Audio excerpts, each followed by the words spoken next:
¿Qué es lo que esto significa? Que el hambre, por el hecho de la necesidad que tiene más que todo el hombre de satisfacer a la familia. Y el famulus, que esto puede ser entendido como un siervo, como un sirviente, o más que todo como un dependiente. En este caso, la familia, que depende del pater familia. El pater familia, recordemos que tiene diversos poderes. Por ejemplo, la patria potestad, que está frente a los hijos. La marital potestad, que es frente a la esposa, y la dominio potestad, que es frente a los siervos. Continuando con esto, vemos lo que es el concepto de lo que es la familia. Se tiene dos conceptos, uno genérico, que se puede decir que es el conjunto de personas que viven bajo un mismo techo, según la trascendencia natural, ¿no? Que es la de perpetuar la especie. También puede ser la biológica, que es el deseo del hombre de perpetuar esta especie, ¿no? Y la social, que es, bueno, tener hijos, que se multiplique la especie humana. Pero también está su concepto jurídico, que en este caso es el conjunto de personas que están unidas con el matrimonio, el parentesco y la afinidad. Matrimonio, una persona bueno, distinta a tu línea consanguínea, con cual formas una familia, y ahí tienes hijos. Ahí puede estar el parentesco, ¿no? El parentesco consanguíneo. Los hijos, los nietos que se pueda tener, y por afinidad.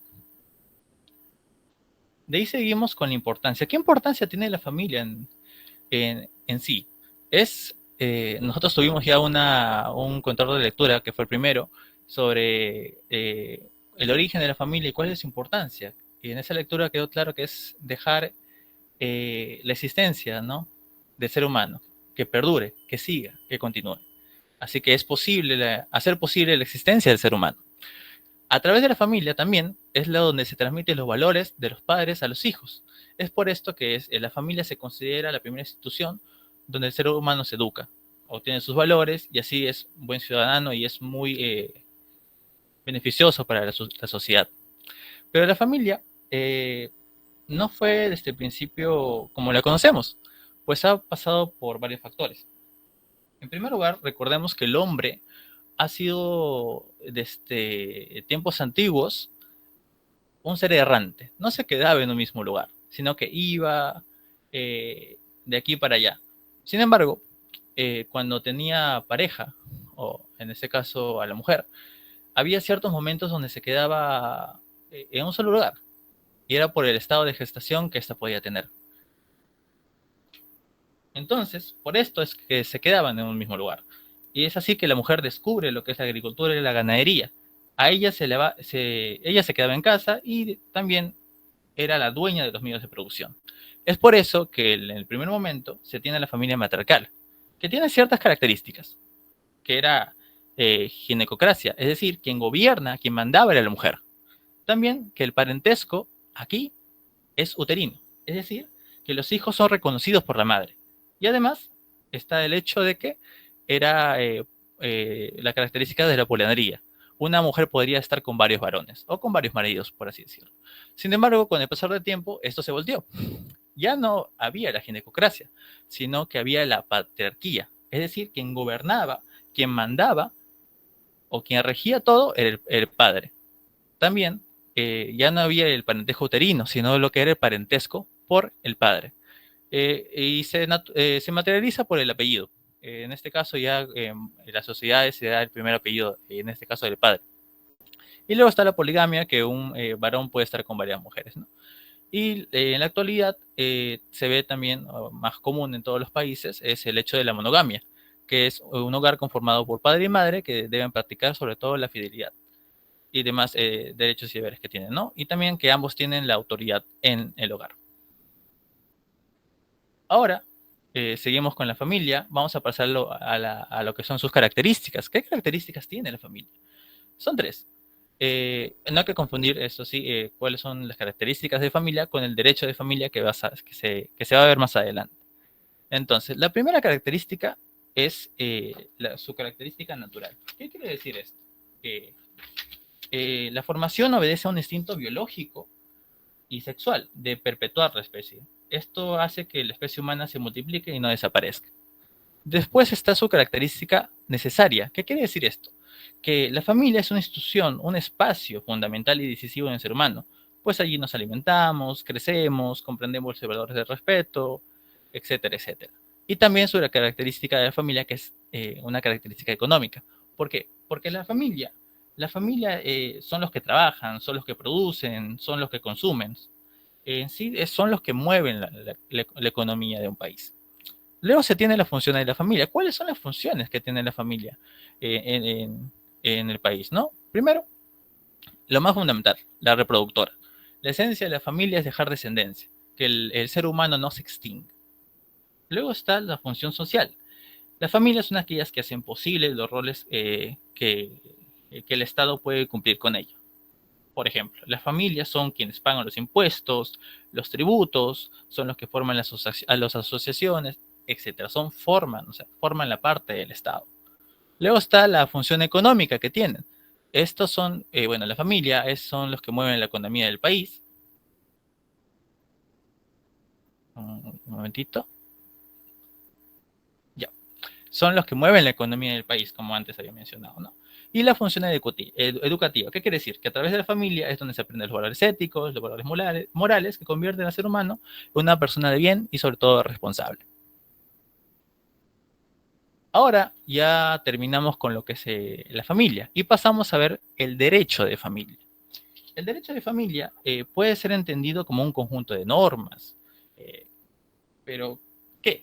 Un conjunto de normas que regulan, que garantizan, que protegen las relaciones jurídicas que se dan entre los cónyuges, da cuenta de lo que son el padre y la madre, y también entre los hijos y demás parientes que pueden formar la familia.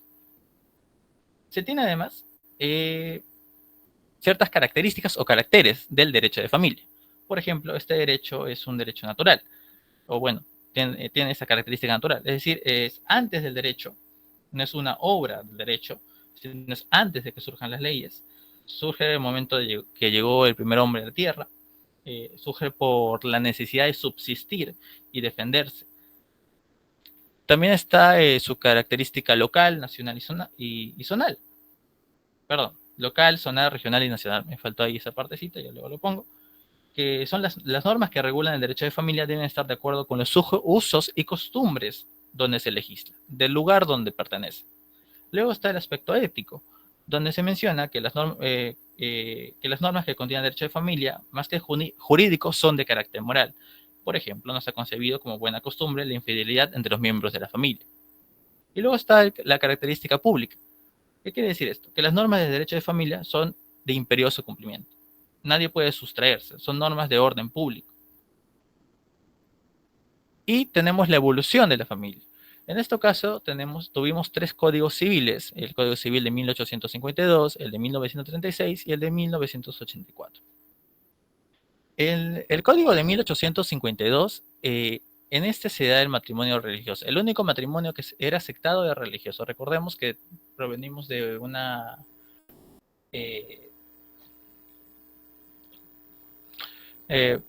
bueno, de España, ¿no? Y todo el conjunto religioso que nos pudo llegar en ese momento, ¿no? Y se plasmó en en la Constitución, sino en nuestro Código Civil por medio del matrimonio religioso, como era el único aceptado en ese momento. No era el aceptado el matrimonio civil. También los que se podían casar eran las personas religiosas y las personas no religiosas no podían contraer matrimonio. Aquí los únicos que heredaban en el Código de 1852 eran los hijos matrimoniales. Sí, pues uno podía tener un hijo legítimo, pero no se le consideraba si es que no era hijo dentro del matrimonio. Por eso se le llama hijos matrimoniales. Después de esto, el jefe del hogar era el padre, y aquí no existía lo que es el divorcio, ¿no? Luego, en el año 1918, una ley estableció que sí, los no religiosos sí podrían casarse. Y llegado ya el Código de 1936, acá ya se acepta el matrimonio civil. Sin embargo, esto no impedía que los matrimonios religiosos anteriores tengan validez, ¿no? Pero ya se permitía acá lo que es el matrimonio civil. Es más, creo que era el único matrimonio permitido. Pero no invalidaba los matrimonios religiosos antes contraídos. Acá, con este código, pues también se da la creación del registro civil, y el alcalde era el que celebraba el matrimonio. Ya en el código de 1984, ya, bueno, el matrimonio civil está permitido y podía disolverse momentáneamente por separación de divorcios o se podría terminar por el medio del divorcio. Además, el padre y la madre tenían el poder en el hogar. Ahora, vamos a pasar al derecho de familia en el Perú. El derecho de familia en el Perú viene de el incanato. En este lugar los matrimonios eran masivos, ¿ya? Y sobre todo eran monogámicos. Y no se podrían casar entre familias. El único que podía era el Inca, pero de ahí los demás no podían. La edad mínima de matrimonio de varones era de 25 y de las mujeres era de 15. Ahora, en el virreinato recordemos que la celebración era por parte del padre de la iglesia. Muy religioso era en ese entonces, ¿no? Por lo tanto, el único matrimonio válido era el matrimonio religioso.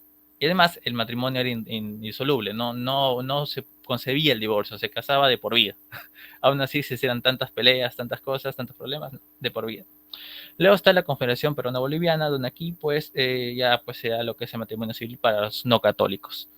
Y esto generó tanto impacto que en el año 1900, con el código de 1936, como ya había mencionado, ya pues el único matrimonio ya era el civil, ¿no?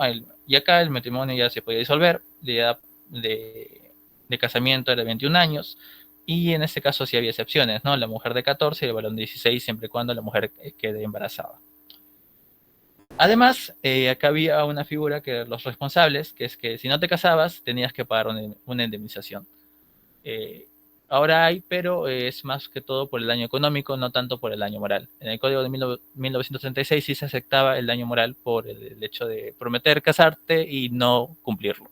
Pero ya en la actualidad, en el Código de 1984, eso ya no es tanto así, sino más bien por el daño económico que puede surgir de la promesa del matrimonio. De ahí tenemos la Constitución de 1993.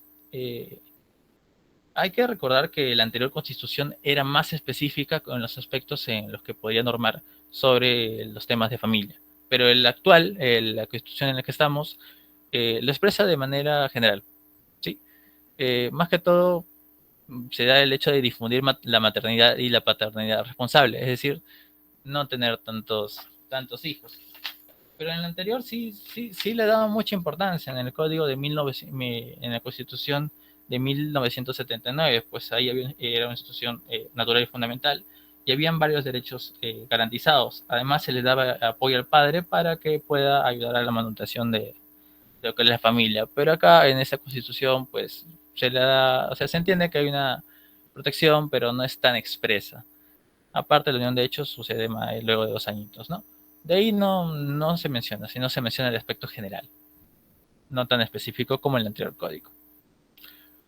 Ahora continuamos con el parentesco. ¿Qué es el parentesco? ¿Qué podemos entender con el parentesco? El parentesco es el vínculo o relación jurídica que se crea dentro de los miembros del seno familiar. Hay que tener algunas consideraciones con lo que son el parentesco, ¿no? El tronco común, la línea parental, el grado de parentesco. ¿Qué es el tronco común? Es el grado de parentesco del cual nacen las líneas parentales. Es decir, el tronco común, como menciona, nacen varias líneas, ¿no? Por ejemplo, mi tronco común con mi hermana sería mi padre, porque es el tronco común más cercano hacia mi hermana, ¿no? Por ejemplo, de mi tío abuelo, mi tronco común es mi abuelo, es la más cercano a los troncos, al tronco, ¿no? De ahí está la línea parental, que es la sucesión de grados de parentesco. Puede ser la línea recta o línea colateral. Luego está el grado de parentesco, que es la distancia que hay entre pariente a grado. Bien lo relaciona más que todo como un salto generacional. Más adelante hay como que ejemplitos más sencillos que se puedan entender, ¿no? Ahora, ¿cuáles son las clases que hay? Clases de parentesco. Está el consanguíneo y el civil o legal. El consanguíneo se da por línea recta. Es decir, consanguíneo que tenemos como que la misma sangre y la línea recta va para arriba o para abajo. Para arriba, mis padres, mis abuelos, mis bisabuelos, etc. O mi madre también y sus líneas más arriba. Y mi línea colateral serían lo que está a mis costados. mis hermanos, mis primos, mis tíos, etcétera, etcétera, etcétera, ¿no?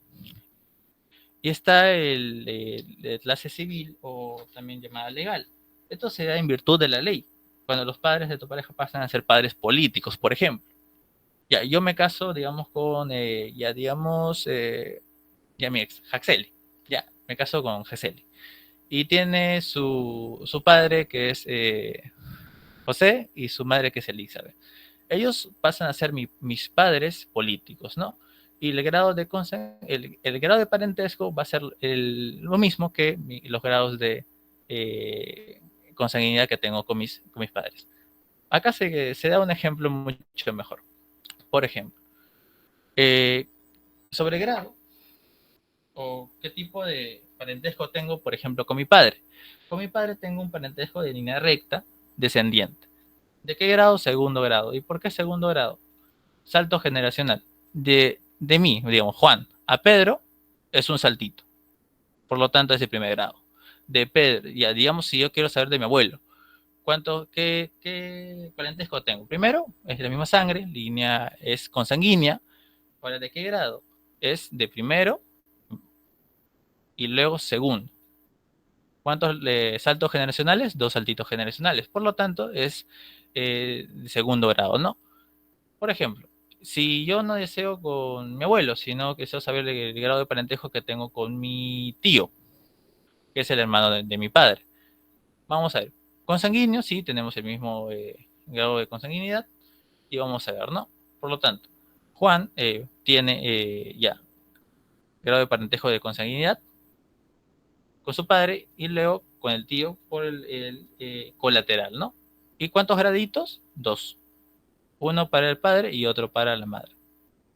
Y así va haciendo esto. Uno un poquito más largo, para que se entienda un poco mejor, es el grado de parentesco, bueno, es esta figurita, ¿no? Del padre, ¿cuántos saltitos hay? Igualmente. Una, dos, tres, cuatro. ¿Cuántos saltos hay, no? ¿Cuántos grados, saltos generacionales, le digo yo? Ahora, de afinidad es similar a lo que es los grados de consanguinidad. Por ejemplo, como mencioné antes, los suegros se vuelven mis padres políticos. Y como se vuelven, habría de los saltitos, ¿no? Tu padre político, ¿de qué grado es? Es de primer grado. Mi cuñado serían como mis hermanos, es de segundo grado. Pero no es por consanguinidad, no tenemos la misma sangre, sino es por un aspecto legal o civil. En este grado por afinidad, nace a raíz del matrimonio. En estos casos se tienen ciertas cualidades, ¿no? Por ejemplo, la relación de yerno y suegra no termina ni con la muerte. Yo me caso con Hazel, ¿ya? Y digamos, Hazel y su madre Elizabeth y su padre Javier.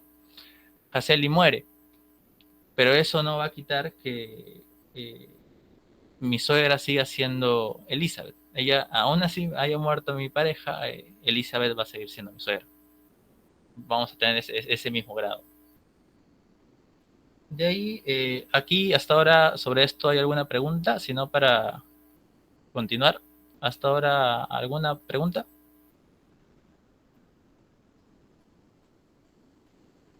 ¿No? ¿Todo claro entonces? Ya. En, ya, en caso de los esposos.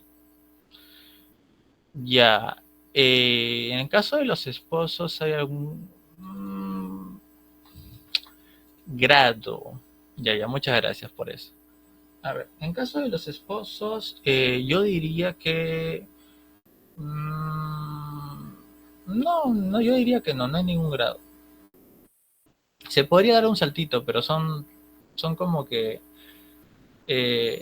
unión, ¿no? O sea, cuando se ve a la pareja, se ve como una sola, no se le ve como dos personas distintas. Así que por mi parte yo diría que no vale. A ver, retroceder una positiva. Ya, dime, Onofre. Buenas noches. Gracias, Esteban. No, estaba recordando justo esa pregunta se le hizo a la profesora Ya. sobre el grado de parentesco entre los esposos. Entonces ella señalaba justo que no había ningún grado, o sea, no había parentesco ni por consanguinidad ni por afinidad, porque ambos que no tienen ningún tipo de parentesco, por eso es que establecen y se casan. O sea, al casarse, entre ellos no producen ningún grado ni de afinidad ni de consanguinidad, ¿no? Nada más, eso quería informar. Gracias. Muchas gracias. Bueno, ¿alguna otra preguntita por ahí? Si no, para ir ya avanzando entre esposos, vínculo conyugal. Ahí está. Listo, muchas gracias. Ahora sí vamos a continuar.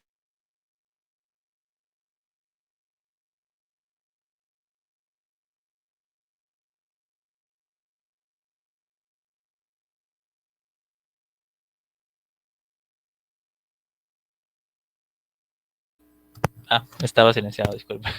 Muchas gracias, Onofre, la verdad, gracias por esa explicación, no recordaba esa parte.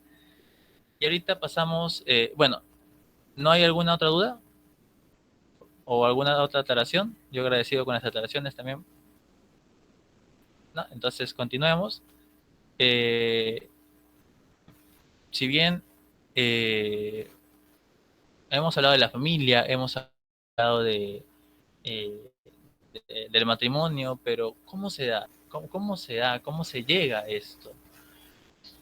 Recordemos que son dos personas que se quieren, se aman, y de tanto amor, de tanto cariño, pues deciden casarse, ¿no? Pero hay antes de eso un paso fundamental, un paso a llevarse a cabo, que es los esponsales. En otras palabras, sería la promesa de matrimonio que se da. La definición es que los esponsales es la etapa previa al matrimonio donde hay promesa de casarse en el futuro. Existía antes que otras clases de matrimonio. Bueno, perdón. Recordemos los tipos de matrimonios que existían. El matrimonio por rapto, el raptar, el matrimonio por compra de arras, por compra, que es por medio de arras, y el de mutuo acuerdo, ¿no? Esto se pondrá más específico más adelante, pero por ahora solamente lo menciono. Ahora, la regulación en el Código Civil de 1984 está en el artículo 239, el cual menciona que es una promesa recíproca de matrimonio, pero no obliga a contraer el matrimonio. Cuando tú prometes a casarte con alguien, no necesariamente se va a cumplir. No es una obligación de que sí o sí me voy a casar, porque en el transcurso de eso puede haber muchas cosas, puede generar algo, puede uno darse cuenta de que, oye, en verdad no quiero casarme con esa persona. Y pues normal, no hay alguna obligación de hacerlo y las consecuencias no son tan graves, ¿no? A ver, un momentito, déjame buscar la parte de contexto, requisitos, raptor, características. Bueno, ya. Entonces, en el caso de rompimiento de la promesa, solamente se tiene que indemnizar por daños y perjuicios económicos. Como había mencionado al principio, ya no es una indemnización por daño moral. El hecho de que alguien pues digan como que no, yo no quiero casarme, pues ya la otra persona no puede pedir una indemnización por ello. Pero si ya se hizo un gasto económico, por ejemplo, los padres para alquilar el local vendieron, no sé, su carro y ya como que compraron el local o alquilaron el local para poder darse la celebración, ahí ya pues ya se dio un gasto económico, ¿no? El cual tiene que ser resarcido. En este caso, pues si por ejemplo fueron los padres de la futura novia o de la futura contrayente, y pues el futuro esposo dijo que no quiere casarse, por qué motivos, ya pues ahí ese tiene que pagar lo que ha costado, ¿no? El carro que han vendido para poder costearse el lugar. De eso se trata, de indemnizar los daños y perjuicios económicos. Además, se tiene un plazo de 1 año para demandar. Si no se da en este año, después de rompimiento de esta promesa, pues simplemente ya, caduca, ya no se puede pedir. De ahí tenemos su origen etimológico. Recordemos que a la profesora le gusta de vez en cuando en algunos exámenes preguntar, ¿no?, sobre esto. Y solamente quédense con que viene de spondere, que significa prometer, ¿no? Ya un extra que también, la de Samsung, si no me equivoco, era la de Francia, bueno, una Francia antigua, ¿no? Término curioso. Ahora sí, luego de esta promesa, luego de tanto amor que han querido darse y formar una familia, ¿no? Para ya no estar ligados simplemente por algo abstracto, sino algo más ya legal. El origen etimológico del matrimonio viene de matris itmonio, que significa madre de su unión. ¿Y cuál es la definición del matrimonio? Pues el matrimonio es la unión concertada entre hombre y mujer, pero que se unen de acuerdo con las leyes y las formalidades del país donde lo celebran, con el fin de llegar a una vida en común y también de esa forma tener garantizados los derechos y deberes que ellos cumplan dentro de lo que es la unión matrimonial. ¿Y cuál es la evolución histórica del matrimonio? Como mencioné antes, la primera parte que se tiene de lo que es el matrimonio había sido por rapto. Es decir, la apropiación violenta de un hombre sobre una mujer basada en su superioridad física. Se la llevaba, pasaban los días, ahí pues la cortejaba o muchas cosas y ya se comprometía. Como que no importaba la voluntad de la chica. Y luego está por medio de compra. Con la familia se la compraba, ¿no? Se le daba un arras a la familia con la que con a la familia, ¿no? Para que se pueda casar, digamos, con la hija. En caso, ya con eso poder casarse, ¿no? Pero en caso al final dijera que no quiere casarse, pues simplemente los padres se quedaron con el arras. O si la chica escapaba del matrimonio, los padres tenían que devolver esa arras al marido. Y luego está lo que tenemos ahora, ¿no? El mutuo consentimiento, el casarse por la voluntad de los contrayentes. Y esto es tengo entendido que Clotilde lo menciona, que la forma más grande de voluntad, ¿no? De libertad, el casamiento. Está basada en la libertad de ambos cónyuges para contraer lo que es el matrimonio. De ahí tenemos los caracteres o características que se tiene. Por ejemplo, está la unidad, la monogamia, la permanencia, la legalidad, y tiene otras dos de Yapa, ¿no? Que es la publicidad y la formalidad. ¿A qué se refiere con la unidad? Pues a esto se refiere con una comunidad de vida en pareja, ¿no? Ya somos uno, ya no somos dos personas distintas, diferentes, sino como que formamos una unidad en este matrimonio. Luego está la monogamia, ya solamente está el hecho de solamente contraerlo contra un hombre y una mujer, ya no está la poliandría, tampoco la poligamia, sino la monogamia. La permanencia se pretende de que sea una unión estable y sobre todo duradera. Y la legalidad, esto está, es que el matrimonio está reconocido y amparado por la ley. Y luego se tiene dos características más, ¿no? La publicidad y la formalidad. La publicidad es que el matrimonio es un acto público. Es más, en el matrimonio, cuando se van a comprometer, el alcalde va a publicar los edictos matrimoniales para que todos se enteren de que se están casando. Y la formalidad, obviamente, porque se tienen diferentes formalidades a seguir. Por ejemplo, los requisitos que se tienen, ¿no? De fondo y de forma. ¿Cuáles son los requisitos de fondo? Deme un momentito para buscar la paginita.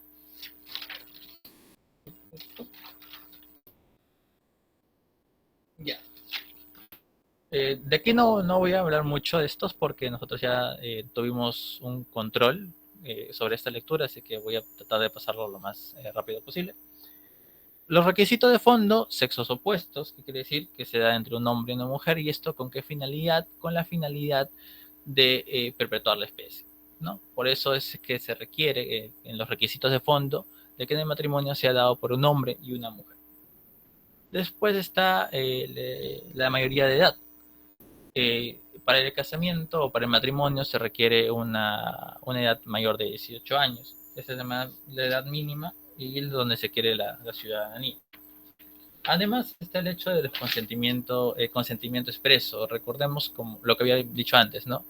Es la forma de libertad más grande que se pueda ver, en palabras de Tloti. Y se tiene que dar el consentimiento expreso en la celebración también. Y sobre todo el querer casarse.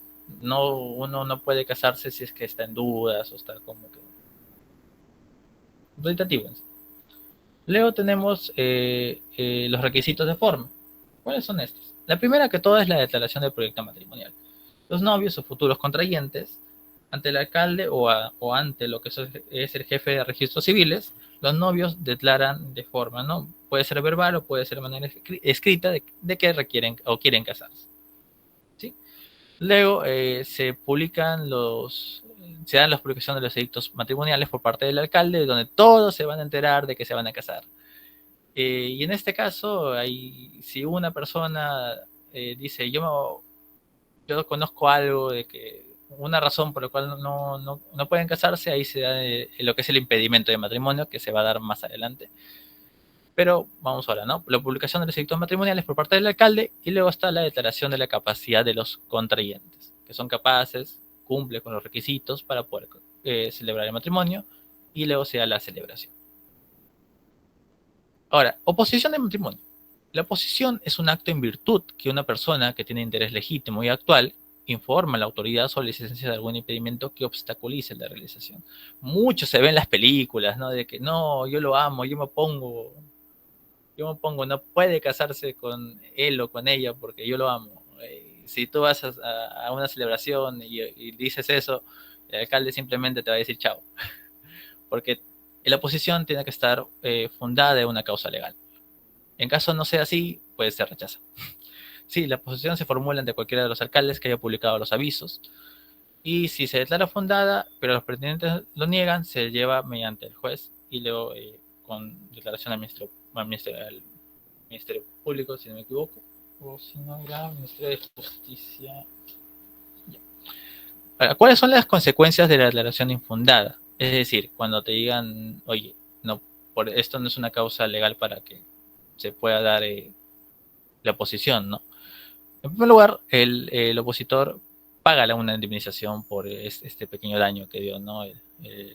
Y luego está el hecho de que puede haber ascendentes, inclusive el Ministerio Público, que se opongan, pero en caso se declare infundada, pues simplemente estos están exonerados de pagar dicha indemnización. Ahora, la indemnización lo fija el juez tomando en cuenta el daño moral que haya podido causar. Y por último, la oposición se tramita por el proceso sumarísimo.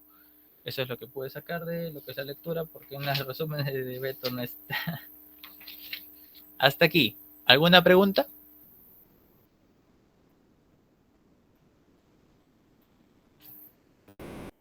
Si no, para ya darle pase, creo que a Sarita. ¿Alguna pregunta sobre matrimonio, los esponsales y algunos impedimentos, oposición, perdón, en lo que es el matrimonio? Si no es así, pues conmigo sería todo hasta acá y le doy pase a mi compañera Sarita para que continúe con esta asesoría. Gracias, Esteban. Buenas noches, compañeras. Esteban, ¿tú crees que puedas compartir mis diapositivas? Estoy en la tablet.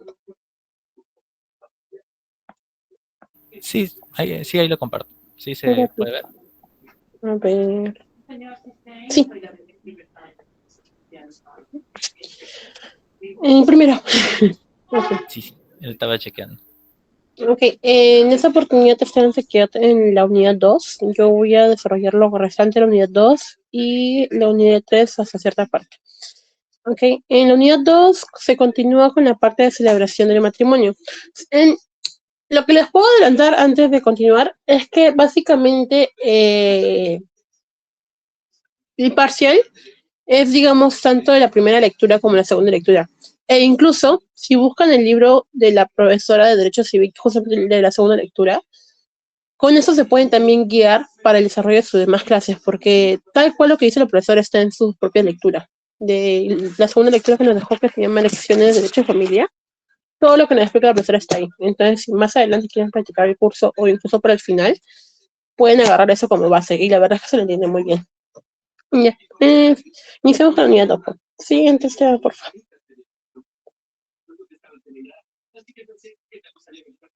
Ok, en primera parte veremos la celebración del matrimonio, que tiene 4 puntos importantes. Uno, el lugar. En su mayoría de veces es el local de la municipalidad de donde están los contrayentes, ¿no? Y hay casos excepcionales donde, con permiso del alcalde, pueden realizarlo en otro lugar. O sea, ya con una autorización escrita del alcalde, donde pueda celebrarse fuera de la municipalidad, ¿no? Ya y con un funcionario aceptado por el propio alcalde o incluso el alcalde puede. Otro punto importante para la celebración de matrimonio son los funcionarios, que principalmente es el alcalde que lo puede realizar, o también puede, digamos, traspasar a los funcionarios especiales. E incluso para lo que es dentro de la capital principal, suele darse por el alcalde de distrito de donde está, ¿no? Pero en lo que son de provincia, suele darse por el registro del Estado Civil, quienes tienen sus funcionarios especiales. O incluso el jefe del registro civil también puede delegar, como serían los regidores, los funcionarios municipales, directores o jefes de hospitales. Para el jefe de hospitales, más que todo, me parece que sería para lo que es el matrimonio in extremis, que en un ratito lo veremos. Luego también están los párrocos o cualquiera de ellos, pero con la condición de que luego de que estos funcionarios lo realicen, tienen hasta un plazo máximo de 48 horas para enviar ese certificado a la RENIEC como tal, ¿no? Para que ya se haga el trámite respectivo. Luego, en cuanto a los testigos, son mínimo 2 personas, o bueno, son 2 personas en teoría, o lo ideal sería 2 para cada uno. Pero también se da el caso de que estos 2 sean tanto para el esposo como para la esposa. Es por ello que digo que son mínimo 2 personas, ¿no?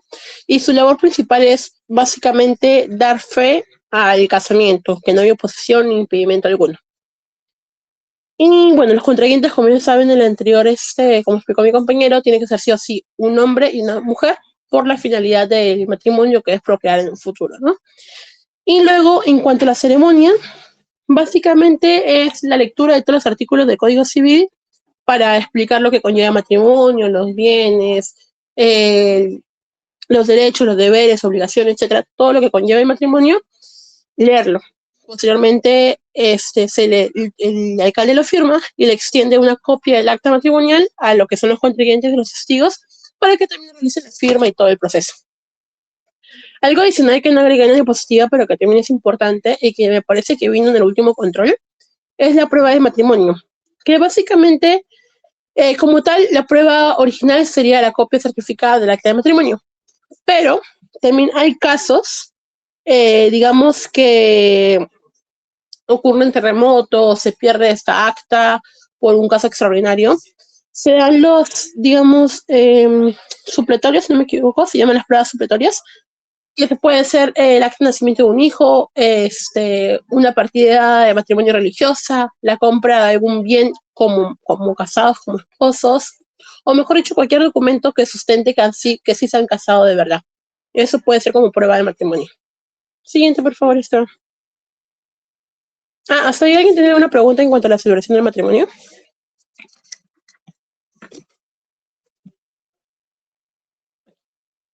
En cuanto a lo que les explicaba en otros tipos de matrimonio, tenemos 2, el matrimonio por poder y el matrimonio in extremis o artículo mortis.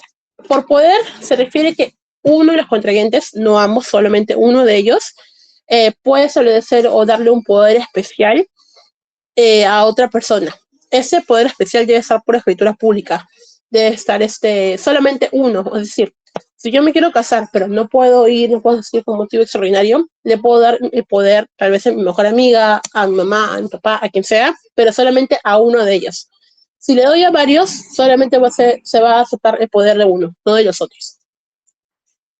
También, como tal circunstancias especiales, no he encontrado que se especifique, pero tampoco es que vas a dar un poder porque simplemente me quedé dormido ya, ¿no? Y también algo importante es que este poder, a quien se lo has dado primero, si se lo das a varias personas hoy día, otro día mañana, otro pasado, no, siempre vale el que le has dado primero, tiene como un máximo de duración de 6 meses. Es decir, que si yo le doy hoy día, que estamos en julio, y quiero que se case para febrero o marzo, pues ya no vale ese poder, y se da nulo el matrimonio como tal. Y como les había explicado también, solamente puede ser uno de los contrayentes el que dé el poder. No pueden ser los dos, tiene que ser al menos la presencia de uno de ellos. Y luego está... Luego está lo que es el matrimonio in extremis, que básicamente es cuando uno de los contrayentes está enfermo, a punto de morir, con una enfermedad que posiblemente alta probabilidad de que muera y como que quiere arreglar su situación sentimental, etc. Pero como tal, según la lectura, no produce efectos civiles como tal, este matrimonio. Lo puede realizar ya sea un párroco o el director del hospital como tal, quien pueda justamente realizar este acto, ¿no? Pero digamos que puede tener valor hasta el año siguiente del hecho de que se hayan casado, con la condición de que esa persona que está a punto de morir, que está con una enfermedad terminal, se recupere, ya sea consciente, ¿no? Mejor dicho, esa celebración está con una posible sanción de nulidad en caso de que esa persona termine muriendo. Básicamente sería ello. Y debe inscribirse en el registro de matrimonios como tal. Siguiente, por favor. Siguiente, por favor. Un momento.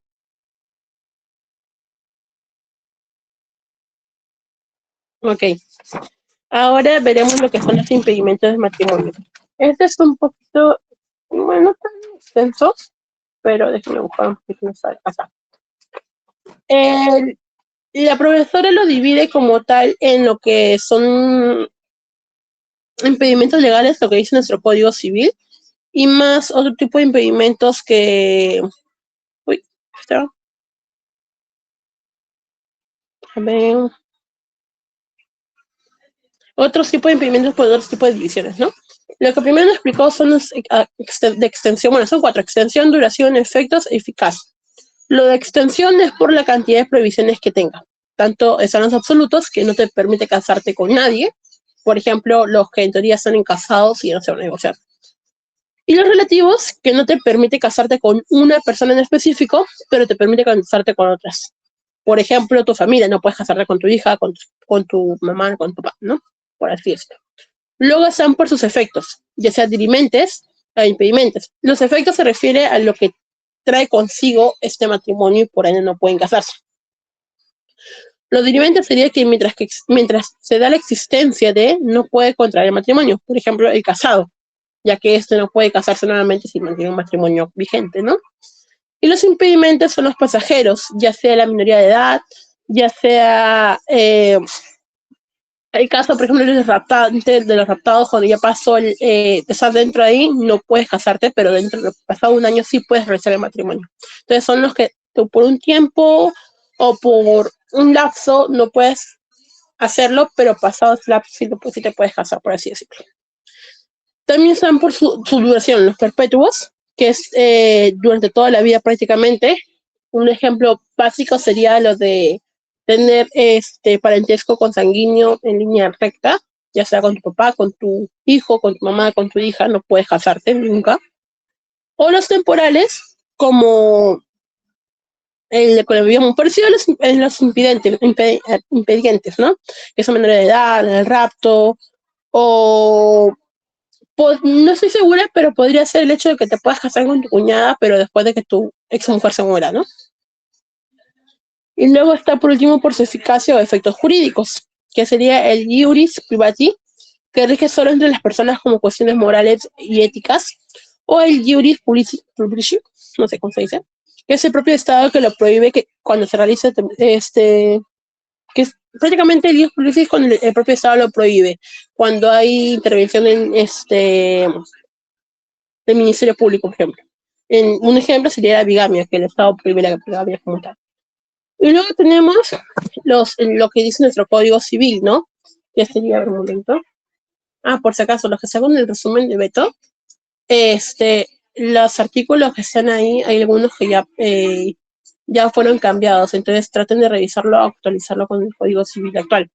Por ejemplo, en absolutos, en el resumen de Beto, mencionan a los adolescentes, y como ya muchos sabemos, como impedimento absoluto ya son todos los menores de 18 años. En el de Beto dice los adolescentes, exceptuando lo que jueces pongan los chicos de 16 años o más, ¿no? Entonces, un momento que se revisa el código. Ya. Entonces, como primer impedimento absoluto están todos los menores de 18 años. Ya no se permiten los matrimonios de adolescentes, ni mucho menos. Incluso esta nueva regla permitía de que se pueda derogar los matrimonios que se habían dado antes de tener 18 años, ¿no? Ya dependiendo de cada uno. Los segundos son las personas con capacidad de ejercicio restringida, contempladas en el artículo 44, numeral 9, que ya muchos de ustedes deben conocer. En tanto, aceptando, ¿no?, que no exista una manifestación de voluntad expresa o tácita de esta persona. Luego, tanto el inciso 3 y 4 se encuentran derogados, que si se dan cuenta, en el resumen de Beto sí se encontraba el 3, más no el 4 y el 5. Pero actualmente el 5 nos menciona que también están impedidos, absoluta, son los casados. Ya saben por qué, el que no puede contraer matrimonio uno estando casado con otra persona. Luego están los relativos, que como tal serían los consanguíneos en línea recta, y los consanguíneos afines en línea recta, ¿no? Es decir, tu mamá, tu papá, tu hijo, tu hija, tu suegro, tu suegra, y otros más. Ya esa parte la explicó nuestro compañero Esteban. También están los consanguíneos en línea colateral y afines del segundo y tercer grado. No obstante, para el tercer grado, el juez puede dispensarlo cuando existan motivos graves, ¿no? Si no me equivoco, son del tío, sobrino, o tío, tía y sobrino, que sí pueden casarse, pero con motivos ya graves y que los jueces acepten. También los adoptantes ya forman parte del, digamos, del árbol genealógico de las rectas, entonces tampoco se permite el matrimonio entre adoptado, adoptante y las familias que generen estos mismos, ¿no?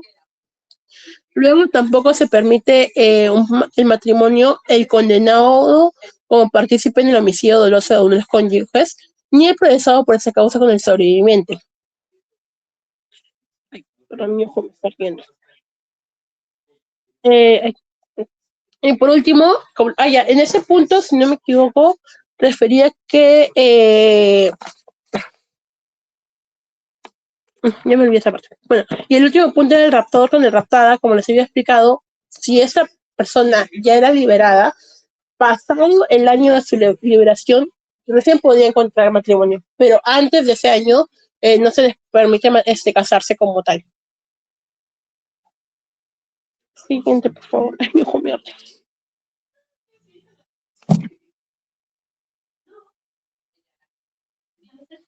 A ver, acá decía. A ver, un momento, por favor.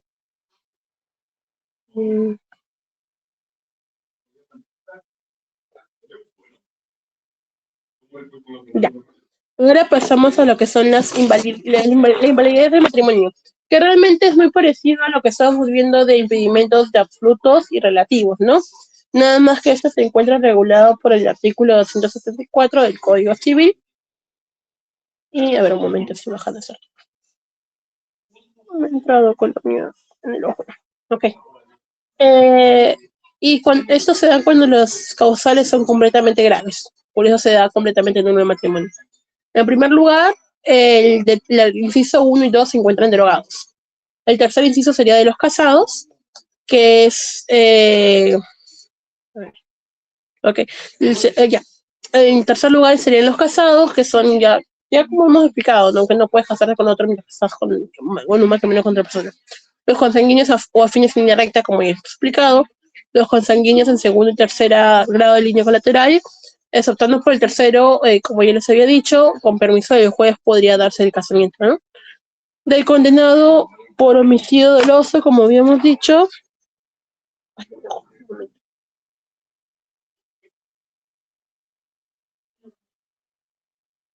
Ok. Y también la celebración sin presidencia de los trámites. refería básicamente de que que se casaban, pero no cumplían con las formalidades o las funciones como tal. E incluso menciona de que si esto era, si no me equivoco, hecho en mala fe, se les declaraba nulo, ¿no? Pero si actuaban en buena fe y subsanaba la omisión, sí podría aceptarse el matrimonio. Entonces, este punto de celebración sin presidencia en los trámites, como tal, es una nulidad absoluta, pero podría volverse, digamos, relativa, dependiendo si la han hecho de buena o mala fe. Y el último de los contrayentes que actuando ambos de mala fe lo celebran ante un funcionario incompetente. Sin perjuicio de la responsabilidad administrativa civil o penal, la acción no puede ser planteada por los cónyuges. Es decir, esas personas sabiendo que están actuando de mala fe, que están casando con un funcionario que tampoco es competente, ya se le declara nulo por completo este matrimonio. Ojo, tanto en la celebración sin presidencia de los trámites como la actuación de mala fe, no pueden ser planteadas por los cónyuges, es planteada por otra persona, ¿no? Y es entendible, ¿no? Porque obviamente uno que se casa no va a decir, ¿sabes qué? Me he casado en mala fe, por si acaso no le me matrimonio, ¿no? Más que todo es planteado por otros funcionarios que conocieron el tema o alguien con legítima interés de poder pedir la nulidad como tal. Siguiente, por fin.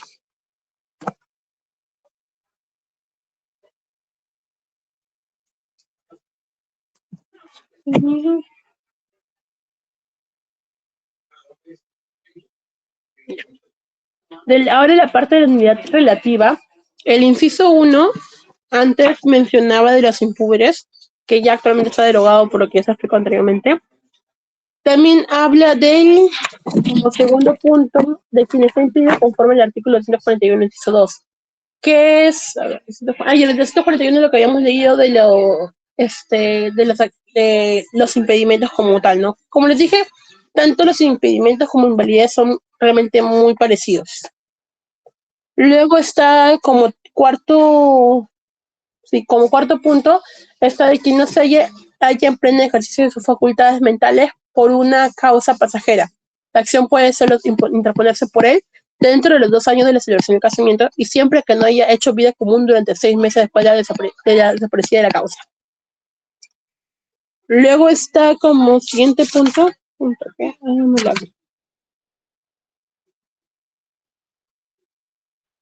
de quien lo contrae por error sobre la identidad falsa del otro cónyuge o por ignorar algún defecto sustancial del mismo que haga insoportable la vida común.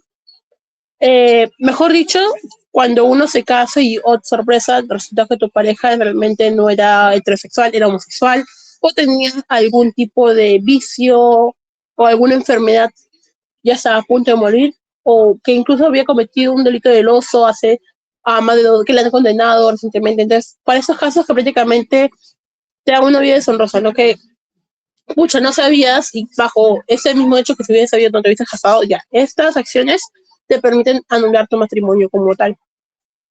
Luego está de quien lo contrae bajo amenaza de un mal grave e inminente, capaz de producir en el amenazado un estado de temor sin el cual no lo hubiera contraído. Mejor dicho, cuando uno es amenazado. Para que te cases con otra persona, obviamente como está el hecho de que uno puede manifestar su voluntad de manera libre, y con este artículo justamente sanciona cuando no lo están haciendo de manera libre, sino están bajo la amenaza, entonces estás incumpliendo uno de los que es justamente el tema jurídico, ¿no? Entonces ya se anula el matrimonio. Luego está de quien adolece de impotencia absoluta al tiempo de celebrarlo. Este inciso, justo le estaba hablando a Esteban, de que es básicamente cuando uno de los cónyuges no puede tener relaciones sexuales, básicamente. No puede, simplemente no puede. Y eso habla de manera general.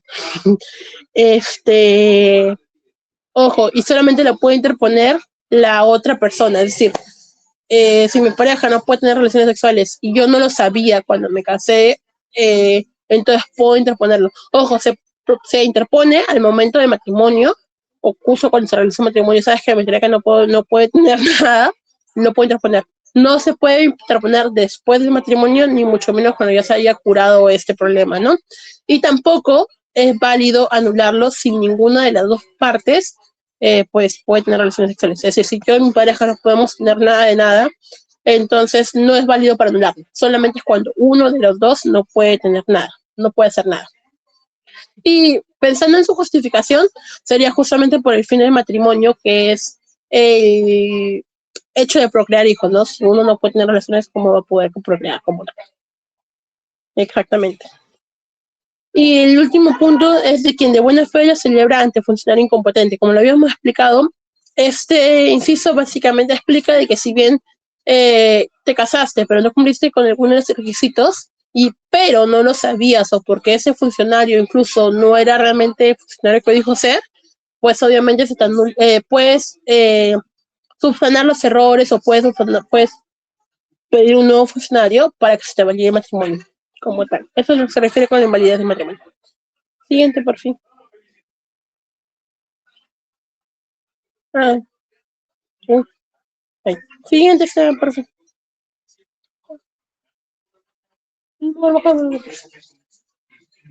Ahí va.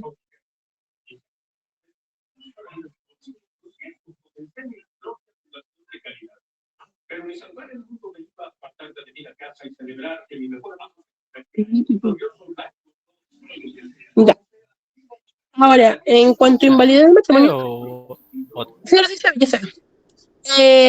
Este tema, bueno, yo he faltado poquitas clases en el curso, pero no recuerdo que lo hayamos visto. Si es que sí lo hemos visto, bien, pero no recuerdo que lo hayamos visto. Y justamente ese tema se explica una de las preguntas que nos vino en la práctica, que era en qué vía procesal se hacía el tema del divorcio y la exposición de cuerpos. Ya, bueno, en ese punto justamente lo explica. Que todo, exactamente, ya. En invalidez del matrimonio, déjame ver si acá lo encuentro acá.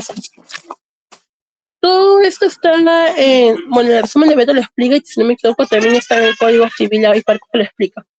Primero, ¿quiénes son los titulares de acción de nulidad? Toda persona que tenga legítimo interés e interés actual. Legítimo interés es respaldado por la propia ley. Entiendo que es cuando se publica las declaraciones y todo, pues uno decía que yo conozco simplemente y listo. El interés actual también depende del caso. Un caso ejemplo que lo colocan en el resumen de Beto es cuando, por ejemplo, yo tengo mi marido A, este marido A se fue de viaje y aproveché de que se fue de viaje y paso unos años y sabes que conozco a otra persona y me caso con ese marido B. Pasan unos 10 años más y el marido A regresa. Oye, ¿sabes qué? Pero ¿por qué me permitió casarse con mi mujer si estoy casada con ella? Entonces, este marido A puede interponer la acción de nulidad porque ya está casado conmigo. O incluso también lo puede interponer el marido B siempre que este marido B no haya sabido o no haya conocido de la existencia del marido A. También lo puede interponer el Ministerio Público cuando lo conozca. Y el juez de oficio no es que interponga esto, pero sí que declara la nulidad. También lo puede poner como pose cónyuge afectado.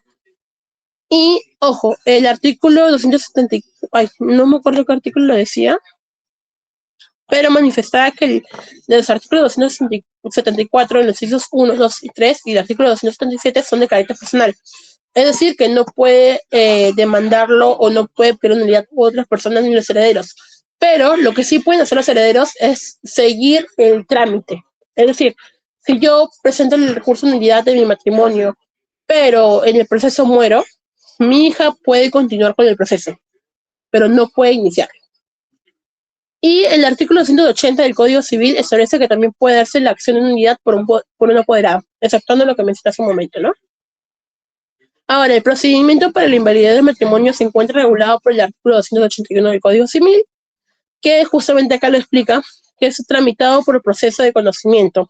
Y en este procedimiento también se aplican las disposiciones establecidas para el tema de separación de cuerpos y divorcios, y siempre que esas disposiciones sean a favor, ¿no? Pertinentes para el caso. Entre esas medidas son, digamos, llamadas medidas cautelares, más que todo que se dan en el tiempo del juicio del proceso, para que luego se establezca uno completo. Pero en estas son las medidas similares al divorcio o a la separación de cuerpos, como había mencionado, que es la señalización de una pensión alimenticia temporal, que es la patria potestad temporal, y también el juez puede ordenar el pago de deudas si escribiera. Y por último, se dan efectos civiles, tanto dentro del matrimonio como también frente a terceros. En cuanto a los efectos civiles, se regula por el artículo 184 del Código Civil. No, perdón, este apartado de efectos civiles es regulado por el artículo 184. Y se produce siempre que se haya contraído de buena fe a favor de los cónyuges. Es decir, los efectos civiles, como la de gananciales, todo lo que tenga que ver, va a estar en favor siempre que se haya actuado de buena fe. Un ejemplo, cuando se casaron y no sabían que el funcionario no era apto para casar, ¿no? Hay un tema de buena fe. Pero cuando hay un acto de mala fe en el tema de invalidación de matrimonio, solamente será favorable para el cónyuge agraviado y para sus descendientes, que son los hijos. Es decir, si yo cometí el acto de mala fe, solamente van a ser beneficiados mi esposo y mi hijo. Yo no, yo voy a perder muchas de las cosas, muchos de mis derechos. Pero frente a terceros, el artículo 185 del Código Civil lo regula. Que frente a terceros que hayan actuado en buena fe, ellos van a ver nuestra separación como si fuese un divorcio simplemente. Que nuestro matrimonio sí fue válido, pero que ese es como un divorcio simplemente. No se lo vas a tener que explicar que no, que ese matrimonio es inválido, nada, pero eso es lo que básicamente habla de la invalidez del matrimonio, y es que en ese apartado nos hablaban de que se realizaba por proceso de conocimiento en realidad. Siguiente, por favor.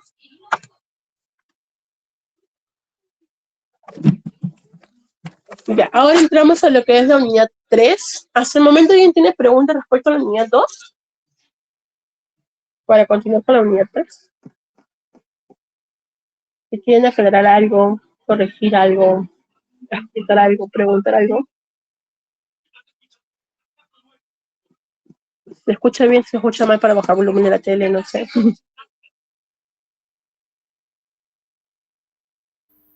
Todo bien, Sarita, todo bien. Ok, continuamos. Siguiente, por fin. En la unidad 3 ya hablamos de lo que es, digamos, dentro de la pareja, dentro de la relación. Me voy a cambiar de título, perdón. Ya. ¿Qué es este apartado? Miren, a partir de esta unidad 3 en adelante es lo que hemos visto último en las clases, y lo que hemos dado en el control. Que como tal es la parte, ¿cómo se llama este apartado? Digámosle que se llame los cónyuges, ¿no? En primer punto, hable de las obligaciones comunes para con los hijos de la parte de los cónyuges. La primera parte es alimentarlos, darle una buena alimentación, retribuirles todo el tema de la alimentación. En cuanto a corrección o corregirlos, refiere al hecho de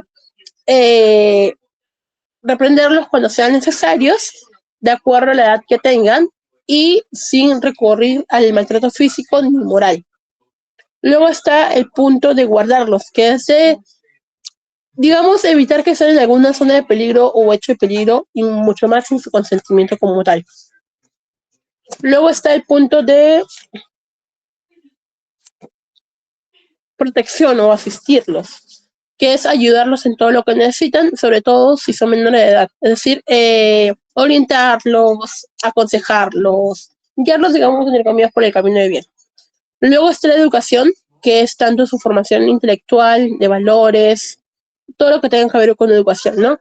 Y eso también puede ser, como actualmente vemos, colegios hasta de particular, dependiendo de la situación económica de cada uno, e incluso es un tema de, digamos, cotrabajo, por así decirlo, con el Estado, por el tema de que también brindan educación estatal, ¿no? Y por último, ejercer la patria potestad, que es un deber y derecho de todos los padres, tanto cuidar, gobernar y representarlos como tal. Ya sea que estén en un matrimonio en conjunto o separados, es deber de ambos de cuidar, mantener a sus hijos. En cuanto a obligaciones recíprocas de los cónyuges, son 3 simples que todo el mundo lo debería ejercer como tal, que como tal es la fidelidad, tanto la lealtad, pero más hace referencia a un tema carnal, de evitar, como justamente el matrimonio entre sus principios, si no me equivoco, características, está la monogamia, la fidelidad. Entonces, justamente entre las obligaciones está ese hecho, ¿no? La fidelidad entre cónyuges, que no haya acceso carnal con otra persona, sino que se limite entre ellos mismos. La cohabitación, que refiere al tema de vivir en un mismo lugar, que estén juntos en un mismo lugar, ¿no? Su domicilio conyugal.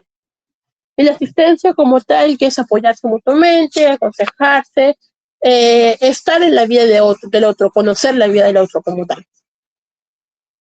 Luego tenemos lo que son los deberes y derechos comunes de los cónyuges. De hecho, esos 3 puntos deberían de conocerlos porque incluso vino de control en las diferentes filas. A uno le preguntó sobre obligaciones, otro le preguntó sobre las recíprocas y otro derechos y deberes.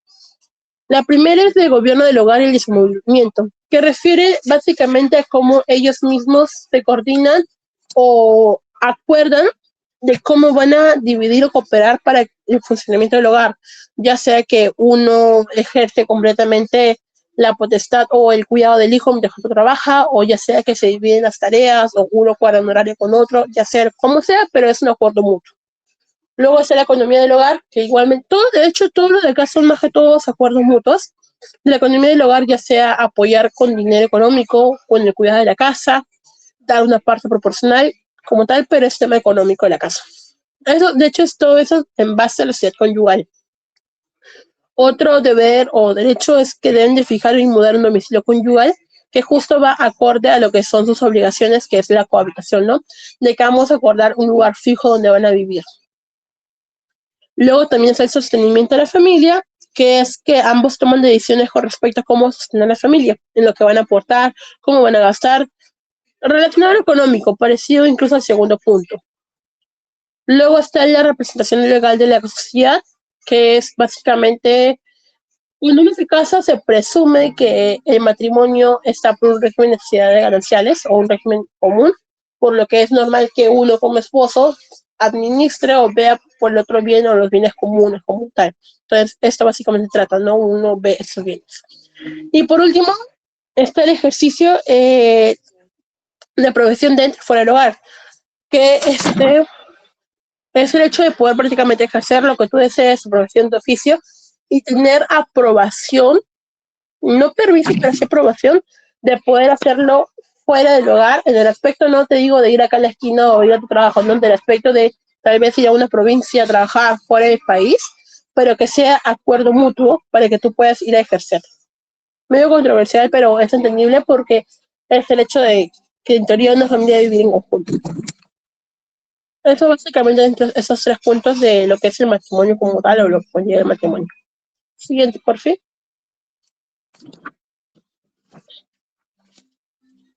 Ya, aquí me he saltado lo que es la sociedad de gananciales porque lo voy a ver casi al final para que lo contesten. Pero ahorita vamos a la unión de hecho, que es muy parecido al matrimonio, solamente que se evitan algunas formalidades, por así decirlo. Básicamente debe ser una unión libre y voluntaria. También debe cumplir con los requisitos de forma, que es uno de fondo, un requisito de fondo, que son debe ser un hombre y una mujer, deben ser mayores de 18 años, y debe haber voluntad propia, ¿no? Sus fines de unión de hecho son muy parecidos al matrimonio. Se suele sujetar por un régimen de sociedad de gananciales y para que sea aceptado, debe estar unidos al menos 2 años consecutivos, no separados, no que sabes que duermo contigo los fines de semana o me quedo contigo 2 meses y luego me voy, no, tienen que ser continuos. Y las partes deben ser libres de algún impedimento matrimonial como tal. También debe registrarse como concubinato, eso se publica y pasado el plazo ya se aprueba esta unión de hecho como tal. Ahora, como hemos visto en clase, hay 2 tipos de clases de unión de hecho, la imperfecta o irregular o la perfecta o regular como tal, ¿no? La imperfecta básicamente refiere que, o mejor dicho, no tiene validez, que es cuando no está libre de impedimento. Está la simple, que es cuando estás un casado o una casada con un soltero o una soltera. Y la compuesta es cuando ambos están casados y pues quieren tener relación clandestina, ¿no? Ya, esta unión de hecho no tiene validez, es decir, no genera sociedades, no genera efectos, excepto que tengan hijos matrimoniales, pero posterior a eso no genera absolutamente nada. Y luego está la irregular o la perfecta, que ya son todo libre impedimento, producen efectos, tienen derechos y deberes similares al matrimonio, ¿no? Matrimonio es lo que me explica hace un momento. Y está este punto, de hecho, el Código Civil solamente tiene un artículo que habla de la unión de hecho, que es el artículo 326, que ahí explica todo lo que estoy mencionando ahorita, ¿no? Y ahora, ¿cuándo acaba el concubinato o la unión de hecho? Sea por muerte, ya sea natural o legal, la declaración de ausencia, que es declarado judicialmente ausente o desaparecido, si no me equivoco, ausente eran 2 años y desaparecido ya eran 10. ¿Y alguien conoce la idea o es punto? Me corrige, por favor, pero tienen ambos años diferentes como tal. Por mutuo acuerdo, cuando ambos dicen, sabes que ya no queremos vivir juntos, hay que anular nuestra unión de hecho, listo, nada más. Y por división natural, cuando se da el abandono de una de las partes del hogar, y la otra parte tiene que ir a dejar constancia de este hecho de que uno de los concubinos abandona el hogar. Ahora, igual que el matrimonio, se da la prueba del concubinato, que es una prueba escrita, como habíamos mencionado, cualquier prueba que pueda respaldar el hecho, ¿no? Ya sea, lo ideal sería como tal, el acta como tal de concubinato, ya sea de mutuo acuerdo o tal vez sea el hecho de unilateral. Si no hay esos documentos, pues ya sería el DNI con una misma dirección de ambos, el acta de nacimiento de sus hijos, entre otras cosas más. Cuando es una acción voluntaria de querer registrar la prueba de concubinato, simplemente lo puede hacer por la SUNAT, o pues ir a pedir una declaración judicial, un proceso más largo, etcétera, ¿no? Y también se dan los casos, de hecho, de cuando una de las partes no quiere ir a registrar su unión de hecho porque, ¿sabes qué? No quiero tener ninguna responsabilidad, quiero ser libre completamente y vamos juntos, pero ningún efecto, ¿no? Entonces, ¿qué hace la otra parte? ¿Sabes qué? Me voy a la policía, pedido un certificado domiciliario donde se quede constancia de quienes viven en la casa. La policía anota ello y hace una constatación in situ donde tiene que registrar quienes viven en el lugar y con eso se puede demostrar el concubinato como tal. Siempre y cuando la otra persona sabes que diga, no quiero registrarle esto, se hace eso y listo. Ahora sí, siguiente.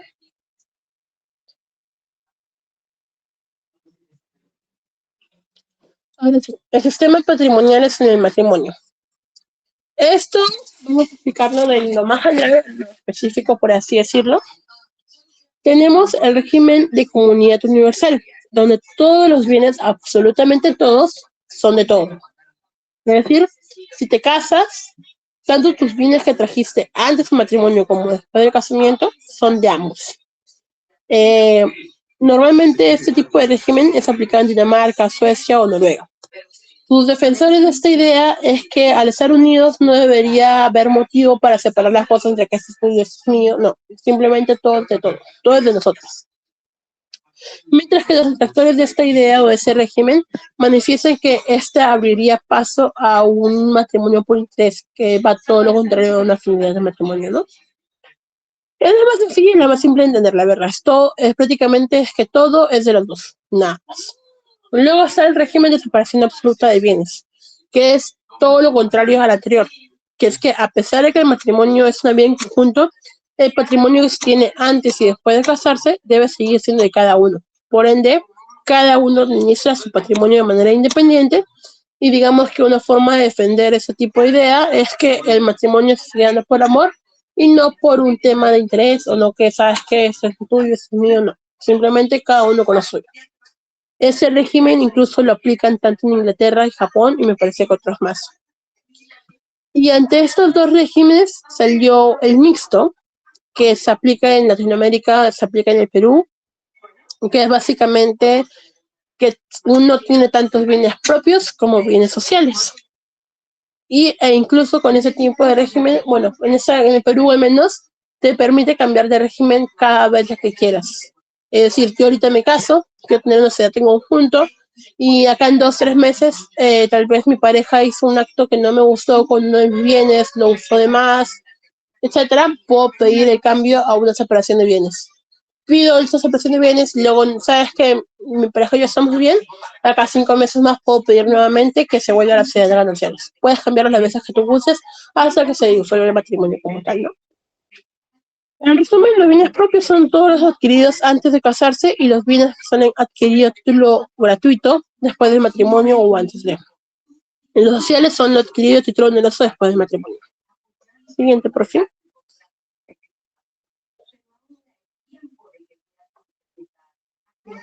Ya. Aquí hablamos de qué son bienes propios de cada cónyuge y los bienes sociales. En primer lugar, los bienes propios son los que se aportan al iniciar el régimen de gananciales, es decir, todo lo que yo he obtenido de manera individual antes o incluso de regalar a mis padres, lo que sea, pero antes de contraer matrimonio. Si el día de hoy me compro una casa, el día de hoy me compro un carro, etcétera, si mañana me caso, todo lo que me he comprado, todo lo que he tenido es mío. El segundo punto es lo que adquiera durante la vigencia de dicho régimen a título oneroso, cuando la causa de adquisición ha presidido de aquello. Es decir, continuando con la idea del carro o la casa. Si me compro hoy día un carro, el carro no me lo dan hoy día, porque varios de ustedes deben saber que para comprar un carro eso es un trámite, me dejo comprar el carro, la placa, etcétera. Entonces, yo puedo comprar el carro hoy día, sí. Estoy soltera, sí. Y mañana me caso. Pero el carro lo recibo cada una semana. Entonces, como yo he comprado el carro antes de casarme, este bien que lo recibo a pesar después de casarme, va a seguir siendo mío porque lo he comprado cuando era soltero. El tercer punto es lo que se adquiera durante la vigencia del régimen a título gratuito. Es decir, que si ese carro me lo hubiesen regalado después de casarme, me lo hubiesen regalado a mí, pues va a ser mío nada más. Luego está... Un momento. A ver, los que se adquiere, a ver, no son... Ya, el punto 4, la indemnización por accidentes o por seguros de vida, de daños personales o de enfermedades, deducida de las primas pagadas con mi necesidad. Esto, a ver, un momento, que en el examen de te lo explico un poco mejor, ¿no?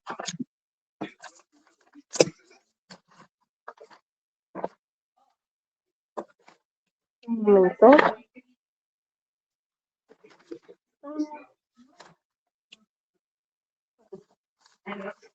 Ya.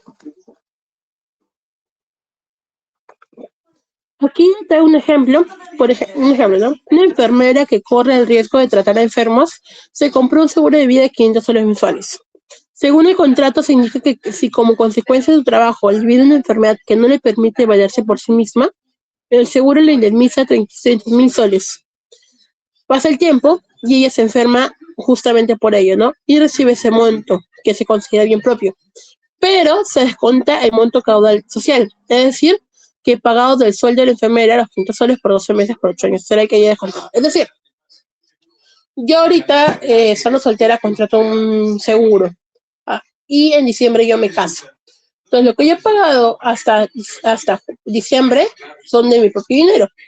Pero lo que yo voy a pagar de diciembre hasta, por ejemplo, que me enferme de julio del otro año, los siguientes 6 meses, son pagados por sociedad común, porque acuérdense que el sueldo finalmente es un, digamos, bien social entre ambas personas.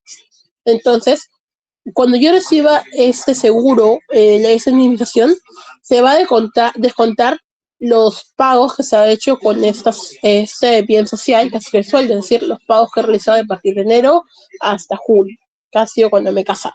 Eso quiere decir con el tema de que se deducirán las primas pagadas, ¿no?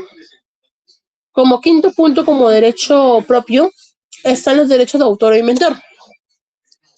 Que prácticamente toda acción que es personal o de propio desarrollo es tuyo nada más. Tu ganancia por haber vendido tu libro,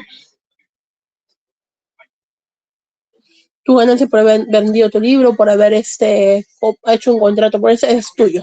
Diferente es las utilidades que generen estos. Si generas utilidades sería un bien social. Por ello lo vamos a explicar en la parte bien social. También los libros e instrumentos y útiles para ejercer la profesión en los trabajos. Por ejemplo, nosotros como abogados, ¿qué vamos a necesitar? Muchos de nuestros libros, tal vez no sé, principalmente los libros, ¿no? Entonces, esos libros son nuestros. No es que cuando nos divorciemos, esos libros que hayamos adquirido van a dividirse entre ambos, porque otra parte fácilmente no lo van a necesitar, no lo van a usar, porque tal vez nuestra profesión o lo que sea. No, son nuestros que nos ayudan, nos favorecen para el ejercicio de nuestra profesión. Luego están las acciones y las participaciones de sociedades que se distribuyen gratuitamente entre los socios por revaluación del patrimonio social, cuando esas acciones o participaciones sean de bien propio. Que un ejemplo de esto es que si antes de formarse la sociedad, tú compras acciones en la bolsa de valores para comprar acciones en la sociedad, esas utilidades que te dan anualmente, es decir, las utilidades gratuitas, no te las dan a ti para que lo disfrutes, o es decir, lo percibes. Si de eso de la misma empresa han salido las utilidades para aumentar sus acciones, se considera bien propio. Algo así. por último, bueno, penúltimo punto sería la renta vitalicia a título gratuito y lo convenía a título oneroso cuando la contabilización constituye un bien propio. ¿Qué quiere decir? La renta vitalicia, porque alguien sabe que tú me has parecido buena persona y te voy a dar una renta vitalicia por los trabajos que me has hecho. Como es un tema gratuito, no es que no hayas comprado nada por el estilo, va a ser solamente tuyo. Y cuando refiere a título oneroso, es cuando esta acción la hayas hecho antes de casarte y te la han dado antes del matrimonio. Bueno, ya sea después del matrimonio, pero es que lo has obtenido a favor tuyo antes del matrimonio como tal. Y por último serían todos los objetos personales de cada uno, ya sea de valor económico como vestidos, ropas, objetos personales, o valor sentimental como las de condecoraciones, diplomas, entre otras cosas más, ¿no? Ahora, si hablamos de bienes sociales, son todos los que no comprenden el capítulo 2 como hemos explicado, y agrega 4 puntos más. Los bienes que cualquiera de los cónyuges adquiera por su trabajo, industria o profesión. ¿Qué quiere decir esto? A ver, un momento.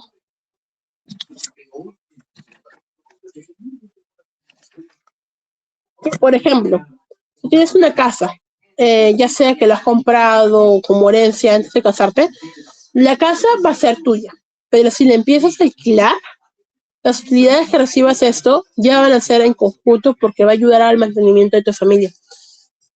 Básicamente ello se refiere a todas las utilidades que hayas adquirido. Perdón, era los frutos. El segundo punto, estamos explicando, los frutos y productos de todas las bienes propias de la ciudad.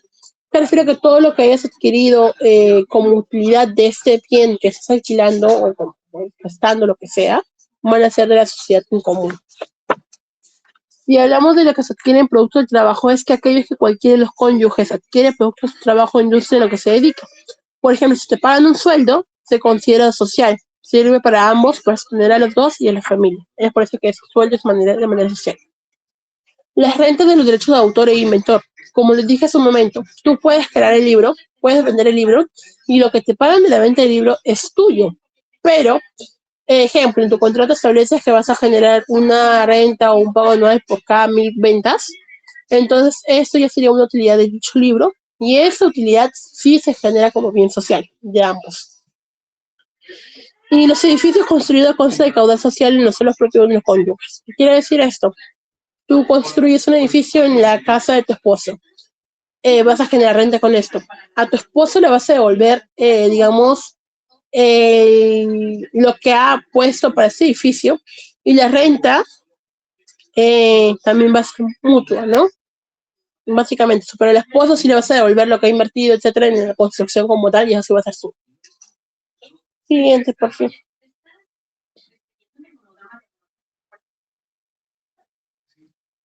El régimen de sociedades gananciales. También hay un punto en el artículo 311 que básicamente explica las reglas para clasificar los bienes. Que básicamente uno es que todos los bienes se presumen sociales, salvo se pruebe lo contrario. ¿Cómo se prueba lo contrario? Que porque ha sido título gratuito, que porque lo has comprado antes del matrimonio, entre otras formas. El segundo punto son los bienes sustituidos o subrogados a otros que se reputan de la misma condición de los que sustituyeron subrogados. Es decir, si yo entré al matrimonio con un carro y dentro del matrimonio he vendido el carro y con esa plata he comprado otro carro, se entiende que ese carro que he comprado va a reemplazar a mi primer bien que era propio. No es que porque lo haya comprado antes del matrimonio ya es nuestro, no. Como lo he comprado con la plata de mi primer carro, va a seguir siendo mío. Tercer punto, si vendidos algunos bienes cuyos precios no consta haberse invertido, se compran después de otros equivalentes, se presume, mientras no se pruebe lo contrario, que la adquisición posterior es hecha con el producto de la denegación del anterior. Me parece que es parecido a lo que expliqué en el segundo punto, pero ya en ese caso es que en este dinero está siendo comprado para otras cosas que igual siguen siendo míos porque son ganancia de, digamos, de un bien propio negocio. Y ya por último sería lo que es la separación de bienes, que ya se realiza por una escritura pública bajo sanción de nulidad para inscribirse en los registros personales, que también la separación de bienes es que ninguna, la separación de bienes es ya cuando uno, sabes que dice no quiero compartir, no quiero continuar con un régimen de sociedades gananciales, quiero que cada uno esté con lo suyo, entonces ya eso se hace a través de una escritura pública bajo una sanción de nulidad cuando no se cumplen los requisitos como tal, y se debe escribir en los registros personales. La separación de bienes básicamente trata de que ninguno responde por la deuda a otro o ninguno responde por el patrimonio del otro, ¿no? Cada uno lo administra de manera independiente, cada uno ve por lo suyo. Y por eso también se deben registrar los bienes que traen en el matrimonio como tal. Creo que ahí termina, o hay una diapositiva más, Esteban.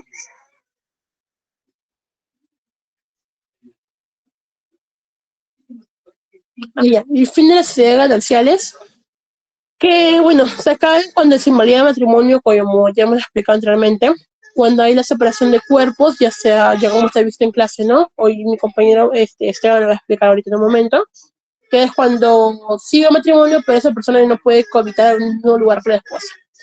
El divorcio, ya ustedes muchos conocerán, que en un momento se va a explicar, cuando se hace la declaración de ausencia, es decir, cuando una de las partes ya se va y dice, ¿saben qué? Tienes que ir a declarar la ausencia para que en la liquidación ya se venga eso, ¿no? En un momento se va a explicar eso. Por muerte de uno de los cónyuges, ya uno murió, ya no hay sociedad que seguir. Y por cambio del régimen patrimonial, como les expliqué, cuando ya se hace la separación de bienes, ¿no? Y ya una última lectura del artículo 19 que habla de fin de la sociedad. Es que, bueno, ya ustedes lo leen porque mi bebé está llorando, perdón. Bueno, esa ha sido mi parte y ya le doy pase a Esteban. Gracias. Sí, una pregunta después, señorita. Claro.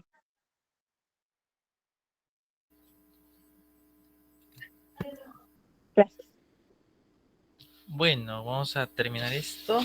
Como dicen, hierba mala nunca muere y acá me tienen otra vez. Ya. Vamos a ver un tema que es algo complicado, creo yo, porque involucra matemática y a nosotros que nos gusta tanto la matemática, vamos a aprender un poquito, ¿no? O a recordar, mejor dicho. Pero es simple. Vamos a hablar sobre lo que es la liquidación de gananciales, de la sociedad de gananciales. Para ir más rápido, vamos a no tanto ver las... bueno, yendo al punto, ¿no? ¿Cómo se liquida de esa sociedad? Primero se hace un inventario, luego se liquidan las sociedades gananciales y luego la división equitativa de los bienes sociales. Entonces, en el primer caso se hace un inventario de los bienes sociales y propios. Es decir, sumo cuántos bienes sociales tiene la pareja y sumo cuántos bienes sociales han contribuido entre ambos, ¿no? Por ejemplo, bienes propios. Mi persona tiene 40.000 soles. En ese entonces, bueno, ex esposa ya está liquidando, tiene 60.000. ¿Sí? Entonces, sumando todo, tendría 100.000. Vale. Entonces, en los bienes sociales, pues nos hemos comprado un departamento que costó 400.000, un vehículo de 60.000 y tenemos una cuenta bancaria que tiene 40.000 soles, ¿no? Sumando todo eso, los bienes sociales vendrían a 500.000. Entonces, la suma de esto que se hace en el inventario, que bueno, de alimentario da un resultado de 600.000 soles. Ahora, toca liquidar, ¿no? Liquidación de la sociedad de gananciales. Bueno, se resta con las deudas que hay, sobre todo las deudas sociales pendientes. En este caso se tiene una deuda social pendiente de 50.000. Entonces, pago de deudas, el total de alimentario menos se resta lo que es el total de alimentario menos lo que es la deuda pendiente. Da un resultado de 55.000 550.000 soles, ¿no? A veces me confundo con eso, así que me corrigen si es que me confundo, ¿ya? Entonces, después de esto se tiene que dar la reintegración de los bienes propios. ¿Cuánto tenía yo? Tenía 40.000. ¿Cuánto tenía mi entonces pareja? 60.000. Entonces, ¿cuánto suma? 100.000. Esto de acá se saca otra vez. Entonces, de lo que queda, que es 550.000, de resto 100.000. Y queda entonces 450.000. Ahora, esto de acá se redistribuye equitativamente a los bienes propios. O sea, a mí me correspondería mis 40.000 y a Haseli los 60.000. Ahora bien, luego de que tengamos esto, lo que se hace es la división equitativa de los bienes sociales. Es decir, mitad-mitad. La mitad para Haseli, que es 225.000, y la mitad para mí, que es 225.000. Por lo tanto, eso vendría a ser, ¿cómo decirlo? Las gananciales que hay, ¿no? Sin embargo, esto es en lo más ideal, un acuerdo, ¿no? Pero, ¿qué pasa, no? Ahí en el artículo 224, si no me equivoco, menciona sobre la separación de hecho por culpa de uno de los cónyuges, más que todo cuando se desaparece, ¿no? Por tanto tiempo. Vamos a ver ese caso. Formamos esto y pasamos a la siguiente. Ya. Recuerden esto. Recuerden cuánto quedamos, o sea, acá todo ha estado bien, cuánto supuestamente le tiene que dar Hazel y cuánto supuestamente tengo que tener yo. Ese es el ideal. Ahora, ¿qué pasaría si, bueno, en el caso de separación de bienes, se pierde el monto correspondiente al tiempo que estuvo separado y eso se entrega a la cónyuge inocente? Por ejemplo, mi persona, bueno, estuve casado con Giseli 20 años, ¿ya? 20 años de pareja, pero yo me desaparecí por 10 añitos, ¿no? Por 10 añitos que estuve desaparecido. Entonces, ¿cuánto es 10 años de 20? No, es la mitad, es decir, el 20%, esa es la proporcionalidad. El 20 años es el 100% y el 10 años es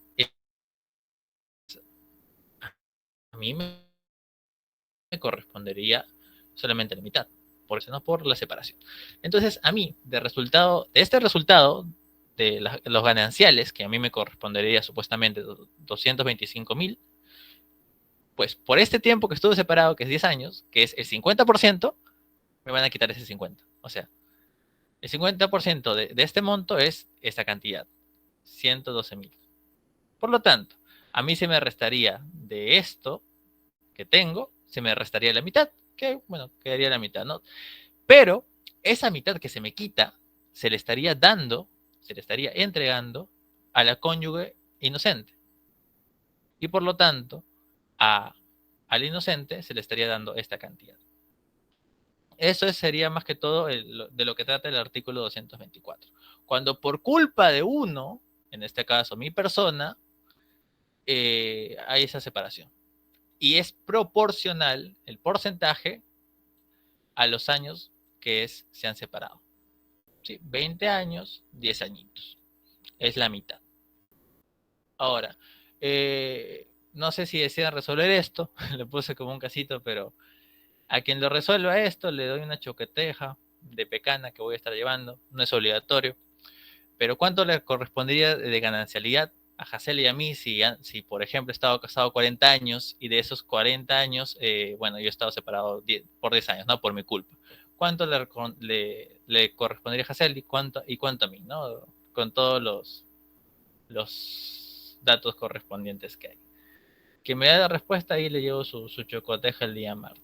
No es obligatorio. Ahora sí, pasemos al punto de la separación de cuerpos. Espérense, disculpen. ¿Acá hay alguna pregunta sobre esto? Sobre lo que es la liquidación de sociedades gananciales. Si no, para pasar al toque a lo que es separación de cuerpos y por último el divorcio. En caso no haya, vamos a continuar. ¿Qué es la separación de cuerpos? No todo es bonito en esta vida. Hay peleas, hay separaciones, se acaba el amor, se puede decir, ¿no? Y entonces la separación de hecho. Esta es una situación jurídica en donde se encuentran los cónyuges dentro del matrimonio en virtud de una resolución judicial firme que suspende los deberes de habitación, pero existen el vínculo matrimonial y los deberes de fidelidad y asistencia. O sea, no es un divorcio, no es una separación en sí. Se podría decir que como que, oye, un tiempito, un tiempo, ¿no? No vamos a convivir, no vamos a compartir habitación, pero vamos a seguir juntos, tenemos obligaciones como pareja, tenemos obligaciones con los hijos, pero por ciertas cosas se decidió separarse. ¿Y cuáles son esas causales? Esas causales, ¿no? El primer causal es el adulterio, la infidelidad que hay. En este caso, por romper el deber de cohabitación, al mantener un trato carnal con otra persona distinta a la cónyuge. ¿Cómo se puede acreditar esto? Porque besos, caricias, eso no sería adulterio, sino, como bien menciona, un trato carnal. La mayor forma de acreditar esto son los hijos. Los hijos que se tiene de fuera de matrimonio. Esa es la mayor forma de acreditar esto. Ahora, sin embargo, esta causal, si se perdona el adulterio, ya no se puede invocar. O sea, si te es infiel una persona y tú lo perdonas y luego dices, oye, quiero separación de cuerpos, no se puede. Ya lo perdonaste. Ahora sí, el plazo de caducidad sobre el adulterio es de 6 meses conocido la causa o 5 años de producido el hecho. Eso es muy importante. Ahora bien, Otra causal es la violencia físico-psicológica, cuando uno de los cónyuges maltrata al otro, ¿no? Y en este caso la forma de acreditar es por medio de certificado médico, tanto por violencia física o por violencia psicológica. También está el atentado contra la vida de la cónyuge. Aquí la persona que es maltratada debe estar lesionada de manera grave. Sigamos con la injuria grave. Estos son insultos contra la pareja u otros miembros de su familia, o sea, amigos, vecinos, demás. Aparte, también está el hecho de negarse a recibir a los familiares de la otra persona, ¿no? El plazo de caducidad para presentar esta causal es de 6 meses. De ahí está el abandono injustificado de la casa conyugal.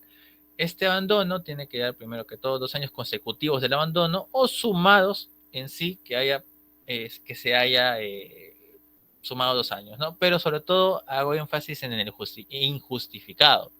Porque si se iba por viajes de trabajo, obviamente está justificado, ¿no? Por eso hay que tener en cuenta. Abandono injustificado.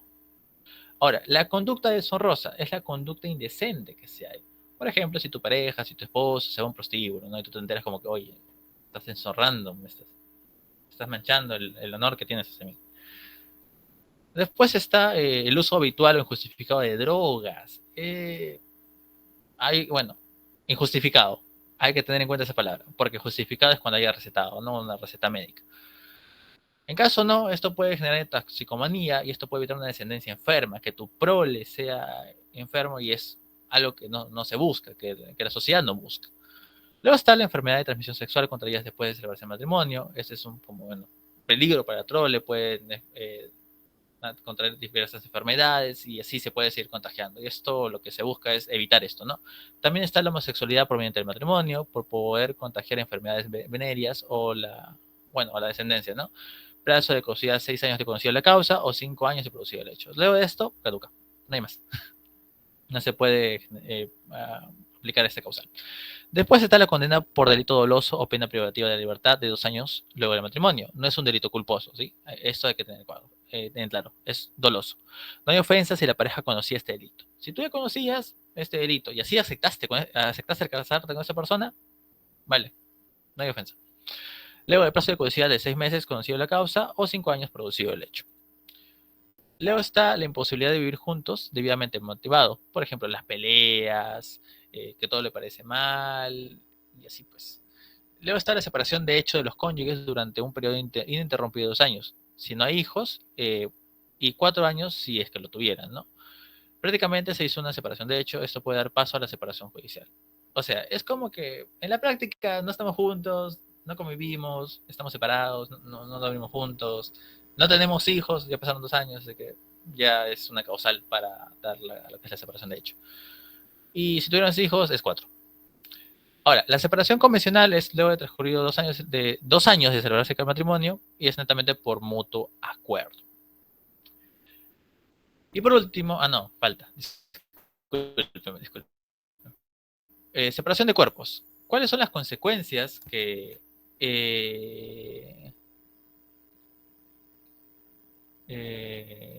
Luis, a ver un momentito. 1687, 65. Ya, sí, Luis, te ganaste tu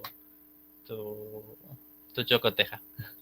Listo, el día martes me lo pides, ¿sí?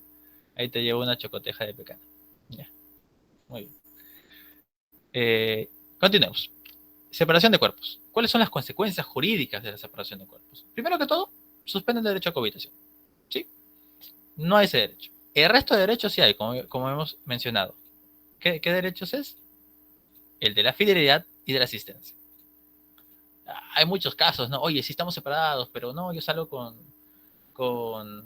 tal y tal persona y todo eso. Cosa que según nuestra legislación no está permitida. Aún se tiene ese deber con el cónyuge. Luego suspende el derecho a cohabitación, fenece las sociedades gananciales, eso es algo que habló la compañera Sarita. Subsiste el deber de fidelidad, asistencia y alimentación. El cónyuge culpable de separación no tiene derecho a herencia, obviamente, o sea, nos estamos ya separando, ¿no? Por tal y tal motivo, y todavía quieres herencia, no, que no se pase, ¿no? Sin embargo, el vínculo matrimonial sigue vigente. Como he mencionado, oye, es darse un tiempito, ¿no? Es como que hay que pensar bien las cosas, pero aún subsiste. ¿Y cuáles son las consecuencias jurídicas con los hijos? Pues bien, siguen siendo hijos matrimoniales. Con ese legítimos es diferente a los matrimoniales. Es mi hijo legítimo porque es de mi propia sangre, pero matrimoniales nació dentro del matrimonio. Luego conservan derecho a alimentos, los derechos hereditarios, y no pierden el derecho de sobre ellos recaiga la patria potestad de los padres. O sea, la patria potestad de los padres sigue estando ahí. No es que, oye, mis padres están separados y mi padre no puede mandar, no puede hacer eso. No, aún mantiene lo que es su patria potestad. ¿Y cómo se termina, en fin, la separación de hecho? Pues la ruptura definitiva del vínculo matrimonial o la reconciliación. Acá hay un caso muy interesante. Por ejemplo, si no se expresa la reconciliación, pero están durmiendo juntos, están volviendo a vivir juntos, hay ese nuevamente, como decirlo, cohabitación, se estaría asumiendo, ¿no? Que ya se puso fin a la separación de hecho. Ahora, como bien dice Nelly Furtado, ¿no? ¿Cómo entender, cómo aceptar que todo lo bueno tiene un final? Y esto es el divorcio. El origen etimológico del divorcio es el divortium.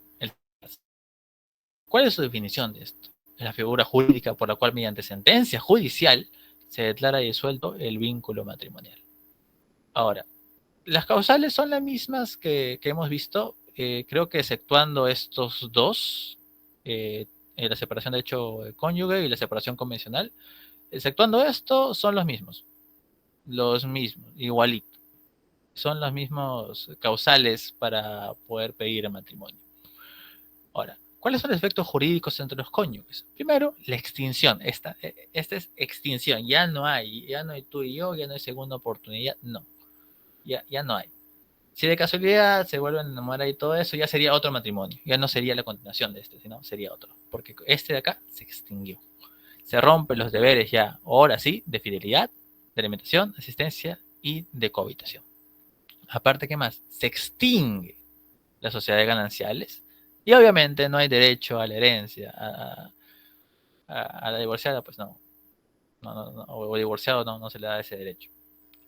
Efectos jurídicos a los hijos. Siguen siendo hijos matrimoniales, siguen teniendo derecho a la alimentación hasta los 18 y se extiende hasta los 25 si están creo que estudiando en un instituto superior o en una universidad. También tienen su derecho hereditario y mientras sean menores de edad, la patria potestad sigue estando en los padres.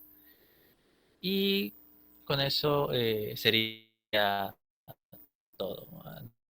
No sé si tienen alguna pregunta, sino para ya terminar con esta asesoría.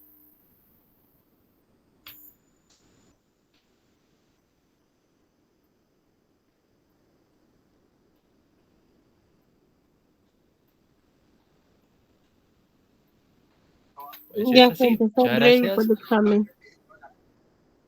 Exactamente. Ya, todo para Marte, gentita. Igual le voy a dar unos últimos toques a la diapositiva, se lo voy a pasar. Creo que también algunos apuntes que tengo. Así que, con todo. Hasta luego, gente. Que tengan buen día mañana. Coman Chao, bien, tomen gente, agua gracias. y descansen.